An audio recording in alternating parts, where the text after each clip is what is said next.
Dear faculty, hello, this is Havina. Thank you for joining me today. In this video, I'll look into the most recent updates of MyStudy at FIE and what do these updates mean to you. Now, first of all, I would like to talk about the upgrade of the system. Recently, we moved from a version 2.5 to a version 3.0 of Moodle. What does that mean? It means that the system is much faster, whether it is about uploading media or files, whether it's about submission of assignments. You'll notice that everything happens just a little bit faster than before. Also, there is a range of functionalities and options which were not available in previous versions.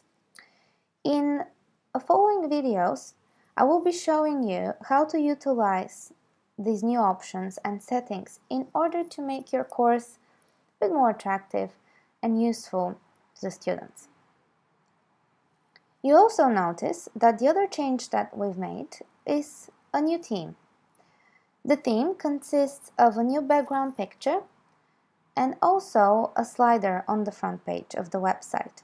In addition, you notice that because of the theme, the colors of the website have changed and the website looks a little bit different when you log in as well. One of the first things you'll notice is that the blocks that you're so used to seeing on both sides of the page are now located only on the right-hand side.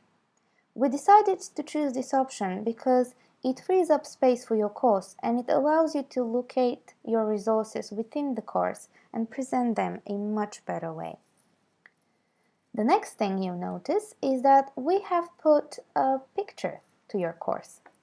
Now, we have decided on a picture based on the topic of the course, but if you believe that there is a better picture, if you already have one available and you'd like to change it, please let me know and I'll be happy to do that for you. We have also included the name of the course and the name of the instructor. Immediately after the picture, you'll notice the news forum and the attendance. My advice is to keep that section as simple as possible. You can easily locate all of your other resources and activities within the other sections of the course. The next new feature that you'll notice is the so-called collapsed topics. Previously, your topics would have been quite static, so the only thing that you actually do is move topics around. But now, you can open and close them as you wish. So, if you prefer, you can have them all expanded, as they are at the moment, or you can close them all and have a bit more tight structure. And it makes it a bit easier to scroll as well. Now, this is an individual preference. You can do it for your own view. It will change depending on the view of the students as well. So it does allow quite a lot of flexibility. You can also open just a single section at a time, which hopefully will facilitate students as well and will make them feel more comfortable going through the courses. The first section that you notice is called Introduction. We have placed that section within each of the courses and we have included more or less the same information. We have started with a greeting, then a little bit of information about the course, contact details, and the name of the faculty. Now, where have we taken the description from? If you have already provided one in previous semesters when you've taught the course, we would have kept it that way, or we would have taken the course overview and objectives from the course syllabus. Now, if you decide that you don't want that, if you want a more customized greeting, if you want something that is a bit more catchy and entertaining to the students, you're absolutely free to change it. I will be sending another video in which I'll explain how exactly to change that introduction, and you'll be able to do it yourself. If you don't want to do it, or if you don't have the time to do it, please feel free to email me and I'll be happy to help you out with it. Immediately after the description, you'll also notice that we have included the syllabus and any general guidance notes, schedule, lecture breakdown, and weekly breakdown that you might have included in previous years. I will advise you to keep only such general materials in that section. because it is the first thing that they see, and it allows the opportunity to students to note down any important dates, anything general to the course that they need to be aware of from the very beginning. You also notice that in the introduction itself, we have included two types of links. So your name would be hyperlinked to your biography within the FIE website, so the students can learn a little bit more about yourself. And your email address is hyperlinked as well, so if they click on it, they can email you straight away. The next thing that we have done is renaming the sections within the course. So I know that being different personalities, having different teaching styles, you do prefer to have these sections in a different way. We have defaulted to the following structure. There is the topic number, so let's say topic 1, followed by the name of the topic. Now, if this is not your preferred way to name the sections, you can absolutely change it. We decided to have a default just so there is a consistency amongst the courses, and also to facilitate you, because we did take the topic section names from your syllabus. So hopefully that hasn't changed much, and it might save you time editing them eventually. However, if you'd prefer to have weeks breakdown, I will be sending you an additional document which will give you the dates for all of the different programs this semester. So hopefully this will save you a bit of time. You can just copy and paste the dates and input them into each section. I will be sending a separate email with a video of how exactly to edit the sections and how to vary the naming of them upon your wishes. Here on that document I have included the various dates for the programs. We have Northeastern University College of Charleston, all the semester courses, and IIC. Within the section itself, you'll notice that we have kept it more or less as you have had it before. What I'd like to recommend is at the beginning of each section, you have a brief description of what the students are to expect to learn within this week. Now, I know that for some of you, the sections are not necessarily dedicated to a teaching week. They might be to a topic, and within a topic, there might be several weeks included.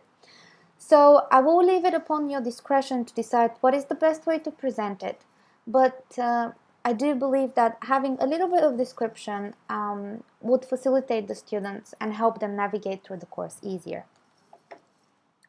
You'll notice that in each section we have created the same 4 folders. So we have kept it consistent throughout the sections and throughout the courses. These 4 folders are presentation slides, required reading, recommended reading, and useful links.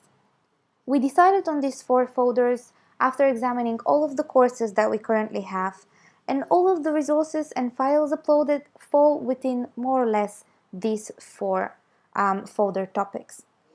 You also notice that we have not moved any of your resources within these folders yet. Reason being is we believe that you're the best people to decide where each of the resources should be located. I wouldn't like to put a Word document into recommended reading, but it's actually a required reading. So I will be sending you a video in which we explain in detail how to move and relocate resources within the folders if you wish to do so, and how to make the best out of them, saving you as much time as possible. I'd like to briefly go up and show you another section that we created just underneath the introduction called Assignments.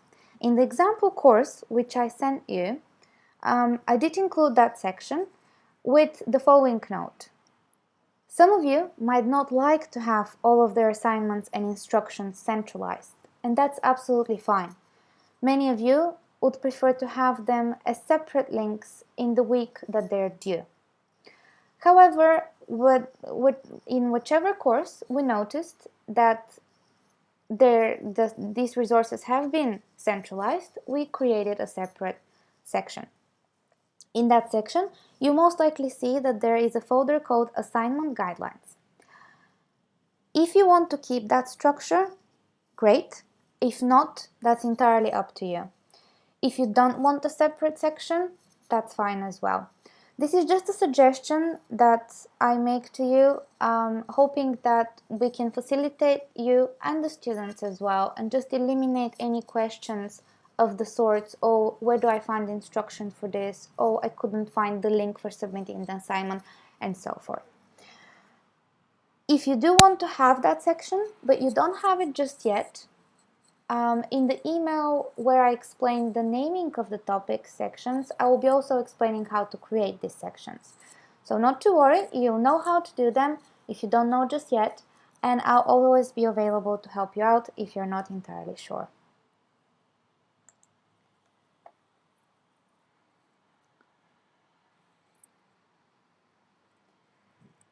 This is everything I wanted to share with you in terms of the most important changes that we have done. As you can see, these are not some major changes. This is not something that is entirely new to you. You're all aware how to use resources and activities on the website. And I do hope that these changes will help not only you, but the students as well, navigate through the course easier, find their way around, and generally use the system a little bit more, because indeed it is a very useful system and it saves you a lot of time and printing. So please let me know if you have any questions. If you'd like a one-to-one meeting, email me and I'll be happy to meet you and set up the course and make any changes you require. Thank you.